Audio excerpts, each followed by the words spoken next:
ඉතින් ඔයා ගේම කෙනෙක් වෙන්න පුළුවන්. එතකොට වීඩියෝ එඩිටර් කෙනෙක් වෙන්න පුළුවන්. ඔය වගේ වැඩ ගොඩකට උදව් වෙන මේ CUDA course කියන තමයි අද අපි මේ කතා කරන්න යන්නේ. VGA කාඩ් එකක් ගත්තන් පස්සේ, graphic කාඩ් එකක් ගත්තන් පස්සේ අපිට මේ CUDA course විතරද අපිට මේ graphic කාඩ් එක ඇතුලේ බලා ගන්න පුළුවන් වෙන්නේ. වෙන course වර්ග නැද්ද? තියෙනවා. සාමාන්‍යයෙන් Tensor course කියලා කියනවා. එතකොට RT course වගේ දේවලුත් අපිට මේ graphic කාඩ් එකක් තුල බලා ගන්න පුළුවන් වෙනවා. ඉතින් මේ වීඩියෝ එක බලන ඔයා අනිවාර්යෙන් Nvidia graphic කාඩ් එකක් පාවිච්චි කරනවා වෙන්න පුළුවන්. හැබැයි AMD graphic card පාවිච්චි කරන අයට මේ වගේ CUDA core වගේ දේවල් නැද්ද? තියෙනවා. Nvidia company එකකින් අපිට දීලා තියෙනවා මේ CUDA cores කියන එක. එතකොට AMD company එකකින් අපිට දීලා තියෙනවා මේ stream processors කියන එක. ඉතින් මේ දෙක ගැනත් අපි මේ වීඩියෝ ඉස්සරහට කතා කරනවා. ඉතින් තාමත් subscribe කරලා නැත්නම් අනිවාර්යයෙන් ඔන්න වෙලාව චුට්ටක් වීඩියෝ එක යටට ගිහිල්ලා නවත්තලා subscribe කරලා like එකක් දාලා එන්න. හරි. ඒ වෙලාව ගත්තා නම් දැන් අපිට මෙතනින් එහාට කතා කරගෙන යන්න දේවල් ගොඩක් තියෙනවා. ඉතින් මේ CUDA course කියන එකට එන්න කලින් ඔයාලා චුට්ටක් දැනගන්න ඕනේ මේ ඇත්තටම මේ මොකද්ද මේ core එකක් කියන්නේ කියලා. ඉතින් මගේ කලින් වීඩියෝ බලපු අය නම් ඔයා දන්නවා. ඒ වුණාට මම මෙතනදී චුට්ටක් පැහැදිලි කරොත් එහෙම CPU එකක් ගත්තොත් එහෙම කම්පියුටර් එකේ තියෙන processor එකක තියෙන මේ CPU course කියලා කියන්නේ ඒක ඇතුලේ වැඩ බෙදාගෙන කරන්න පුළුවන් වැඩකාරෝ කීප දෙනෙක්. උදාහරණයක් විදියට CPU course දෙක තියෙනවා තියෙන්න පුළුවන් 4 ඔය වගේ තියෙනවා. ඉතින් ඊළඟට වැඩක් වටනොත් එහෙම මේගොල්ලෝ ඒක බෙදාගෙන කරනවා. උදාහරණයක් විදිහට ගත්තොත් එහෙම 4 දෙනෙක් ඉන්නවා නම් ඒ 4 දෙනා ඒ වැඩේ බෙදාගෙන කරනවා. ඒතකොට තමයි ඒක ඉක්මනින් කරලා ඉවර කරන්න පුළුවන් වෙන්නේ. ඔයවා ගැන චුට්ටක් ඔයාලට දැනගන්න ඕන නම් දැන් ඔයාලා ඉතිරි දකුණු අත පැත්තේ දිස් වෙන ඇති අයියකුරක් ඒක ඔබලා ගිහිල්ලා ඒ වීඩියෝ දෙක බලන්න පුළුවන්. ඉතින් ඔයවා ගැන වැඩිදුර අපි ඒකෙදි කතා කරනවා. ඉතින් ඒවා ගැන චුට්ටක් වැඩිදුර ඕන අයට තමයි ඒ වීඩියෝ දෙක ගිහිල්ලා බලන්න පුළුවන්. ඉතින් මේ CPU course ගත්තොත් එහෙම කම්පියුටර් වල තියෙන මේගොල්ලෝ හුඟක් ඔය ලොකු බර වැඩ හැන්ඩල් කරන්න තමයි දක්ෂ. ඒත් එක්කම හුඟක් වෙලාවට තනි වැඩ කරන්න තමයි එලා ගොඩක්ම දක්ෂ වෙන්නේ. ඒවට තමයි එලා ගොඩක්ම දක්ෂ. සාමාන්‍යයෙන් CPU එකක ගත්තොත් එහෙම course 4, 6 ඔය වගේ අපිට බලා ගන්න පුළුවන්. ඉතින් මේ CUDA course ගත්තොත් එහෙම අර තරම් ස්පීඩ් නැති වුණත් මෙයාලගේ දක්ෂතාවය තමයි මොකක්ද දන්නවද? මේලට පුළුවන් එකපාර වැඩ ගොඩාක් සමාන්තරව කරලා ඉවර කරන්න. ඉතින් මේ CUDA කියලා කියන්නේ වචන 4ක කෙටි වචනයක් තමයි. ඉතින් මම ඔයාලට කලින් වීඩියෝස් වලත් කියනා වගේ මේගොල්ලොත් මේක මේ කෙටි කරලා තමයි දෙන්නේ. ඒ කියන්නේ Compute Unified Device Architecture කියන එක තමයි මේ CUDA කියලා මේලා මේ කෙටියෙන් කියන්නේ. ඉතින් ඕකම AMD ලා කියනවා Stream Processors කියලා.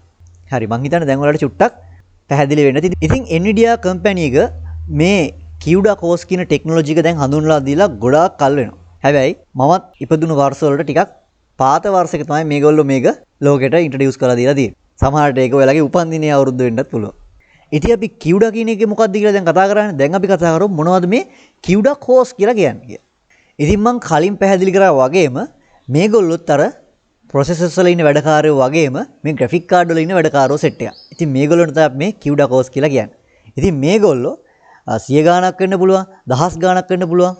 ලොකු ප්‍රමාණ වලින් තමයි මේ graphic card වල ඇතුලේ ඉන්නේ. ඉතින් මේගොල්ලොත් ඇත්තටම ගත්තොත් එහෙම mini processors වගේ තමයි. මේගොල්ලොත් වැඩ බෙදාගෙන කරන set එකක්. එක වැඩක් එක්කෙනෙක් කරනවා වෙනුවට මේගොල්ලෝ කරන්නේ මේ වැඩේ ගොඩාක් කොටස් වලට බෙදාගෙන set එක විසින්ම එකපාර සමාන්තරව කරලා ඉවර කරන එක. ඉතින් ඔන්න ඔය රාජකාරිය තමයි මේ CUDA course වලින් සිද්ධ කරන්නේ. ඉතින් මේ CUDA course අපිට වැදගත් වෙනවද?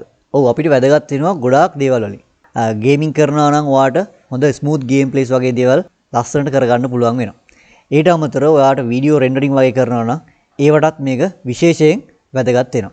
උදාහරණයක් විදිහට ගත්තොත් එහෙම Adobe Premiere වගේ පාවිච්චි කරනවා නම් විශාල වශයෙන් මේ Adobe ලාගේ තියෙන ටෙක්නොලොජි එකට අපේ මේ CUDA ටෙක්නොලොජි එකත් එකතු වුණාන් පස්සේ ගොඩක් ස්මූත් වැඩ කරගන්න වට පුළුවන් වෙනවා. ඒ විතරක් නෙමෙයි. AI machine learning වගේ දේවල් වලටත් මේ CUDA course වල දායකත්වයක් අපිට තියෙනවා බලා ගන්න පුළුවන්.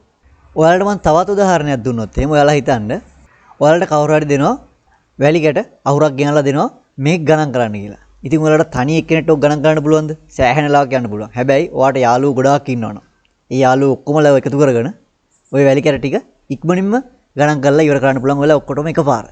ඉතින් ඔන්න ඔය වගේ දෙයක් තමයි මේ graphic card වල ඇතුළේ මේ CUDA course අපිට කරලා දෙන්නේ. මම හිතන්නේ ඔයාලට ඒ උදාහරණයෙන් තේරෙන්න ඇති මොකද්ද මේ CUDA course ඇත්තටම මේ කරන්නේ කියලා. ඉතින් සාමාන්‍යයෙන් අපි මේකෙදි හුඟක් Nvidia වල මේ CUDA course ගැන සාකච්ඡා කරන හින්දා මම ඔයාලට චුට්ටක් උදාහරණයක් දෙන්නම් සාමාන්‍යයෙන් graphic card වල කොහොමද මේ CUDA course ප්‍රමාණයන් අන්තර්ගත වෙන්නේ කියලා. ඉතින් උදාහරණයක් විදිහට ගත්තොත් එහෙම GTX 1050 Ti එක ගත්තොත් එහෙම 768ක් වගේ මේ CUDA course බලා ගන්න පුළුවන් වෙනවා. ඊට පස්සේ GTX 1650 වගේ ගත්තොත් එහෙම 896ක් වගේ බලා ගන්න පුළුවන් වෙනවා.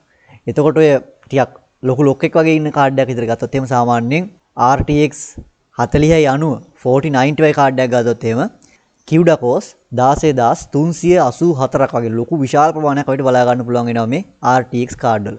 මම හිතන්නේ ඔයාලට දැන් පොඩ්ඩක් තේරෙන්නේ නැති මේ කාඩ් වල මේ CUDA course ප්‍රමාණය වැඩි වෙන මේ වගේ මිලත් වැඩි වෙනවා. ඒතකොට මේ වගේ performance එකත් වැඩි වෙනවා. ඒ වගේ දේවල් ගොඩක් තියෙනවා. හැබැයි මේ CUDA course ප්‍රමාණයෙන්ම ඔයාගේ මේ video rendering speed එක, එතකොට මේ gaming performance වගේ දේවල් වැඩි වෙන්නේ නැහැ කියන එකත් ඔයා මතක තියාගන්න ඕනේ. මොකද මේවා අංක විතරයි. ඒ කියන්නේ සාමාන්‍යයෙන් ගත්තොත් එහෙම ඔයාගේ VG card එක වගේම CPU එක, එතකොට RAM එක වගේ දේවලුත් ඔය මේවා use කරන technologies වගේ දේවලුත් හොඳ performance එකක් ගන්න පුළුවන් වෙන්නේ මේ වගේ හැම අතින්ම ඔයාගේ computer එක හොඳ තත්ත්වයේ තිබ්බොත් විතරයි. ඒකත් මතක තියාගන්න ඕනේ. ඉතින් මම කිව්වා අපේ මේ graphic card එක ඇතුලේ CUDA course විතරක් තියෙන්නේ කියලා. නෑ. තව ගොඩාක් දේවල් තියෙනවා. ඉතින් ඔයාලා දන්නවා දැන් CUDA course ගත්තොත් එහෙම අපිට අර වගේ වැඩ ගොඩකින් උදව් කරනවා. ඊට අමතරව ඔය ගණන් වර්ග, එතකොට තාර්කික වගේ දේවල් වලටත් සෑහෙන්න උදව් වෙනවා. එතනින් තව ටිකක් එහාට ගියම පස්සේ අපිට බලා ගන්න පුළුවන් වෙනවා මේ RT course සහ Tensor course. මේ Tensor course ගත්තොත් එහෙම හුඟක්ම අපිට මේ AI part ටික මෙයාලා හුඟක් handle කරනවා. ඉතින් මෙයා නිකන් ලොකු මොලකාරයෙක් වගේ මේකෙදි වැඩේ කරනවා. මේ RT course ගත්තොත් එහෙම මේගොල්ලෝ මේ ආටිස්ලා වගේ. මේගොල්ලෝ තමයි මේ ඇත්තම වගේ මේ ලයිටින් වගේ දේවල් අපිට හැම දෙයකදීම හදලා දෙන්නේ. ඉතින් ඔතනින් තව අපිට ගොඩක් දේවල් අපිට මේ graphic card තුල අන්තර්ගත වෙනවා. ඉතින් මම මෙතනදී සඳහන් කරා මේ RT, එතකොට මේ Tensor වගේ course අන්තර්ගත වෙනවා කියලා. ඉතින් මේවත් අපිට මේ card වල බලා ගන්න පුළුවන් වෙනවද හැම card එකකම? නෑ. මේවා අපිට බලා ගන්න පුළුවන් වෙන්නේ මේ RTX කියලා කියන්නේ. අන්න ඒ graphic card වල තමයි. උදාහරණයක් විදිහට ගත්තොත් එහෙම RTX 20 series එකේදී RTX 20 series එකේ ඉඳන් ඉස්සරහට තමයි අපිට මේ technologies බලා ගන්න පුළුවන් වෙන්නේ. සහ එතනින් එහාට ගියපු card වල අපිට හැබැයි මේ GTX වගේ card වල මේ හැමදේම ඇතුළත් වෙන්නේ නැහැ. ඒකත් ඔයාලා මතක තියාගන්න ඕනේ. ඉතින් උදාහරණයක් විදිහට ගත්තොත් එහෙම මං ගාව තියෙන්නේ GTX 1650 card එක. ඉතින් ඒකේ මේ RT, එතකොට මේ Tensor වගේ course අන්තර්ගත වෙන්නේ නැහැ. ඉතින් සාමාන්‍යයෙන් වෙලා ගත්තොත් එහෙම මම ඔයාලට කිව්වා Nvidia company එක මේ CUDA course අපිට ලබා දෙනවා. එතකොට AMD company එක අපිට මේ stream processors කියන නමින් තමයි මේවා ලබා දෙන්නේ. ඉතින් මේ දෙගොල්ලම කරන්නේ එකම වැඩක්. ඉතින් company දෙකක විවිධ නම් වලින් තමයි අපිට මේවා එලිට අවිලා තියෙන්නේ. ඉතින් සාමාන්‍යයෙන් ඔයා Adobe Premiere වගේ use කරනවා නම් එතකොට තව එක support කරන ඒවා තියෙනවා මේ CUDA technology එක. ඉතින් සාමාන්‍යයෙන් ඔයාලට ටිකක් fast video ටික එලියට ගන්න පුළුවන්, export කර ගන්න පුළුවන්. එතකොට ඔයාලට විවිධ effects වගේ දේවල් පාවිච්චි කරලා ඒවා real time බලන්න පුළුවන් වෙනවා. ලස්සනට effects එක්කම හිර වෙන්නේ වගේ දේවල් වෙන්නේ නැතුව. ඉතින් ඔය වගේ වාසි ටිකක් තියෙනවා ඔයා Nvidia graphic card එකක් පාවිච්චි කරනවා නම් මේ Adobe Premiere වගේ software එකක. හැබැයි ඔයා AMD එක පාවිච්චි කරනවා නම් මොකද වෙන්නේ? ඒකෙදිත් අපිට මේවා පාවිච්චි කරන්න පුළුවන්. හැබැයි සමහරක් වෙලාවට පොඩි ප්‍රශ්න ඇති වෙන්න පුළුවන්. ඉතින් ඒවා කියලා අපිට ලොකු ගැටලුවක් වෙන්නේ නැහැ. ඔයා හුඟක් ලොකු project වැඩි ලොකු effects වගේ transistors වගේ use කරලා ලොකු heavy project load කරලා වැඩ කරනවා නම් ඔයාලට ගොඩක් අමාරු වෙනවා සාමාන්‍යයෙන් පොඩි AMD card එකක් වගේ ඒවා පාවිච්චි කරනවා නම්. හැබැයි සාමාන්‍යයෙන් normal AMD card එකක් පාවිච්චි කරනවා නම් ලොකු ප්‍රශ්නයක් වෙන්නේ නැහැ පොඩි දේවල් කරගන්න. ඉතින් සාමාන්‍යයෙන් එහෙමත් බැරිම වුණොත් තමයි ඔයාලට Nvidia card එකකට යන්න වෙන්නේ. එහෙමත් නැත්නම් ඔයාගේ software එක පොඩ්ඩක් change කරලා බලන්න වෙනවා මොනවද මේවට කරන්න පුළුවන් වෙනස්කම් කියලා.